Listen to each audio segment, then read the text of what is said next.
ये चीज़ तो बीजेपी की बहुत ख़ास चीज़ है, एनडीए सरकार की, बीजेपी की सरकार की।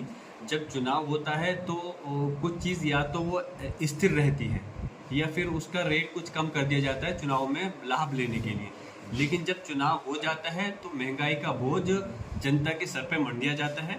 अब हैरानी की बात यह है, अगर 993 रुपये एक दिन में कमर्शियल सिलेंडर पे, बाकी रेजिडेंट घरेलू उस पर 261 छोटे रुपये सिलेंडर अगर बढ़ सकते हैं तो महंगाई किस स्पीड के साथ में बढ़ेगी। और आप देखें हमारे यहाँ पर देश के अंदर हाई क्लास के लोग कितने लोग हैं, मुश्किल से 1 से 2%।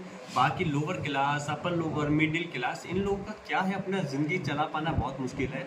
और जिस तेज़ी के साथ में महंगाई बढ़ रही है, बेरोजगारी बढ़ रही है, जनता का रहना दुश्वार हो रहा है। वो अपनी कमाई से अपने घर की रोजी रोटी, सेविंग तो बहुत दूर की बात है, अपने घर का खर्चा वो भी नहीं कर पा रहे। तो लोगों को समझना पड़ेगा, बीजेपी की जो नीति है उसको जानना पड़ेगा। मैं सिर्फ मुस्लिम समाज से नहीं कह रहा, हिंदू समाज के लोगों से भी कहना चाह रहा हूँ कि आप समझिए इस बात को, देखिए कि ये महंगाई का भार जो है सिर्फ मुसलमानों के ऊपर नहीं पड़ना, पूरे देश के ऊपर पड़ना है। और देश में बड़ी आबादी किसकी है, हिंदू समाज की है, तो ज़्यादा लोग प्रभावित जो होंगे वो हिंदू समाज के लोग ही होंगे। इसलिए आप समझिए और आने वाले समय के अंदर ऐसी सरकार को हटाइए जिससे कि लोगों के फ़ायदे नहीं होकर के लोगों को नुकसान उठाना पड़ा।